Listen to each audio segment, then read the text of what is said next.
आशाताई, तर तुम्हा सर्वांचं स्वागत आहे परत एकदा तुमच्या स्वतःच्या हक्काच्या अशा आपल्या ज्ञानप्रबोधिनी या यूट्यूब चॅनलमध्ये. तर मैत्रिणींनो, ऑगस्ट 2025मधील महत्त्वाचे जे काही मुद्दे आहेत तर त्यातील 2-3 महत्त्वाचे टॉपिक आपले मागच्या 2 व्हिडिओमधून राहून गेले होते. तर त्यासाठी हा व्हिडिओ बनवलेला आहे. हा व्हिडिओ देखील तुमच्यासाठी खूप महत्त्वाचा आहे आशाताई, त्यामुळे व्हिडिओ शेवटपर्यंत बघा. आणि व्हिडिओ आवडल्यास व आशाताईंशी संबंधित कुठल्या टॉपिकवरती व्हिडिओ वगैरे हवा असल्यास ते कमेंटमध्ये नक्की पाठवा. चला तर मग जराही वेळ न घालवता सुरू करू आपण आपला आजचा व्हिडिओ. तर बघा, संवाद लेखन. समजा एखाद्या विषयावरती आपल्याला संवाद वगैरे लिहायला सांगितलं तर कशा प्रकारे लिहायचा याबाबतचा हा मुद्दा आहे. तर बघा, एखादी केस म्हणजे एखादा विषय आपल्याला दिला आहे की आशा आणि आईमध्ये जंतनाशक गोळ्या देण्याच्या महत्त्वावर संवाद लिहा. अशा प्रकारचं जर जंतनाशक गोळ्यांचं महत्त्व यावरती संवाद लिहायला सांगितलं तर आपण कशा प्रकारे लिहायचं आहे बघा. तर हा संवाद आपण प्रत्यक्ष एखाद्या आईच्या घरी गेल्यानंतर देखील साधू शकतो किंवा अशा प्रकारे आपण हा संवाद साधायचा आहे. तर संवाद बघा, आशाताई म्हणाल्या, नमस्कार, कसे आहात तुम्ही? तुमच्या लहान मुलाचे आरोग्य तर स्वस्थ दिसत आहे. म्हणजे त्या बाळाची आई म्हणत आहे की धन्यवाद आशाताई, आम्ही ठीक आहोत. तुमचं काय चाललं आहे? तर आशाताई म्हणतात, माझंसुद्धा काम ठीक आहे. मी तुमच्याशी एक महत्त्वाची गोष्ट बोलायला आले आहे. तुमच्या कुटुंबातील मुलांच्या आरोग्यासाठी जंतनाशक गोळ्या घेणं किती महत्त्वाचं आहे. आई म्हणाली, जंतनाशक गोळ्या? त्याबद्दल मला काही माहिती नाही. ती काय आणि का घ्यावी लागते? तर आशाताई बघा कशा प्रकारे त्यांना सांगत आहेत. हो, खूप लोकांना याबद्दल माहिती नाही. जंतनाशक गोळ्या म्हणजे तुमच्या पोटातील कीटक आणि किटाणू नष्ट करण्यासाठी दिल्या जाणाऱ्या गोळ्या असतात. या गोळ्यांमुळे तुमच्या पोटातील शरीरात असलेले जंतू आणि पॅरासाइट्स नष्ट होतात आणि तुमचं पचनतंत्र उत्तम प्रकारे काम करते. तसेच रक्तक्षय बरा होण्यासाठी मदत होते. तर आई म्हणाली, बघा, माझ्या डोक्यात विचार आला आहे की जंतनाशक गोळ्या दिल्याने काही समस्या येतील का? तर अशा प्रकारचा प्रश्न जर समजा एखाद्या आईने आपल्याला विचारला तर आपण आशाताई या नात्याने कसं तिच्याशी संवाद साधायचा आहे बघा.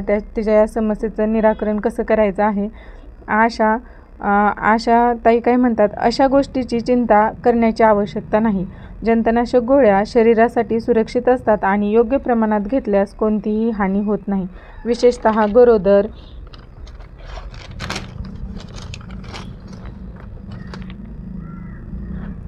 महिलांसाठी आणि लहान मुलांसाठी जंतनाशक गोळ्या घेणे आवश्यक आहे, कारण ते शरीरातील हानिकारक जंतू आणि पॅरासाइट्सपासून सुरक्षित राहण्यास मदत करते. तर त्यानंतर आई म्हणते, बघा, माझ्या मुलीला जंतनाशक गोळी देणे आवश्यक आहे का? तर आशाताई बघा काय सांगत आहे.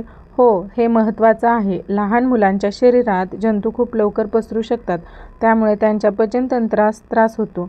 जंतनाशक गोळी मुलांना दिली तर त्यांना आजारी करणारे पॅरासाइट्स आणि जंतू नष्ट होऊन त्यांचे आरोग्य सुधारते. तसेच रक्तक्षय बरा होण्यास मदत होते. तर आई म्हणाली, बघा, माझ्या मुलीला किती वेळा जंतनाशक गोळी द्यावी लागेल?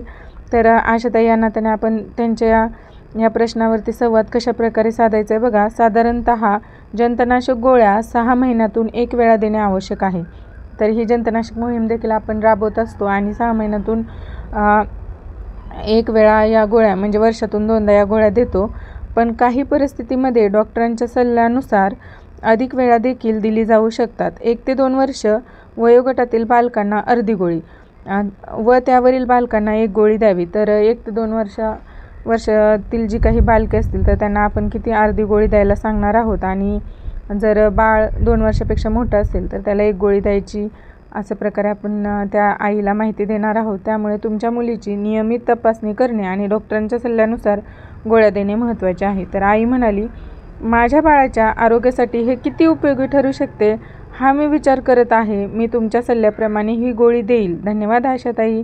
तर आपण आशाताई या नात्याने अजून तिला म्हणायचं आहे की तुम्हाला जर काही शंका आल्यास कृपया मला विचारू शकता. तुमचं आणि तुमच्या कुटुंबाचं आरोग्य हेच आमचं मुख्य लक्ष आहे. त्यामुळे काळजी घ्या आणि नियमित तपासणी करा. आई म्हणाली, हो नक्की, मी आता त्याचं पालन करेन. तुमचे खूप आभार आशाताई.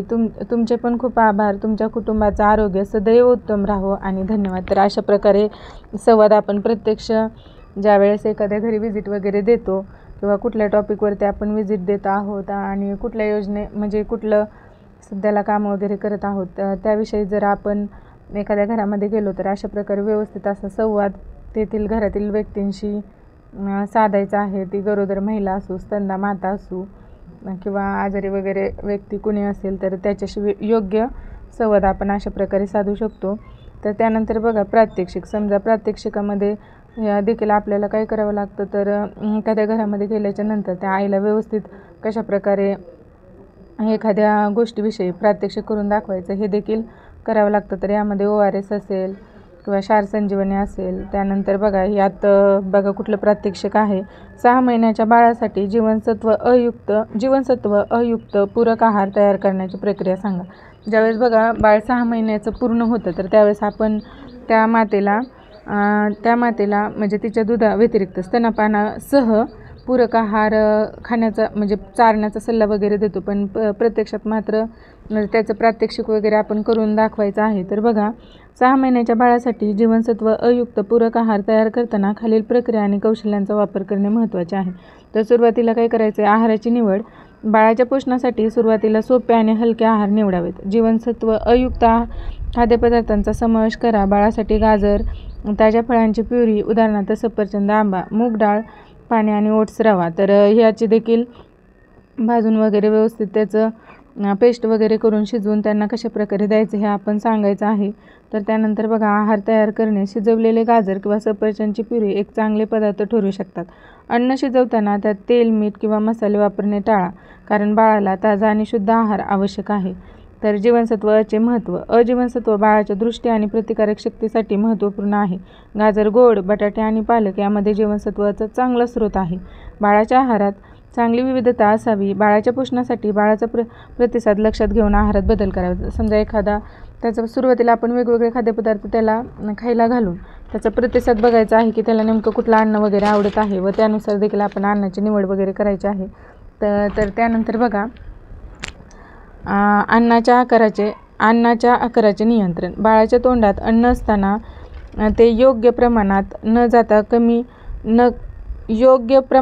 जास्त न कमी असे असावे. त्यामुळे बाळाला चांगली पचनशक्ती मिळेल.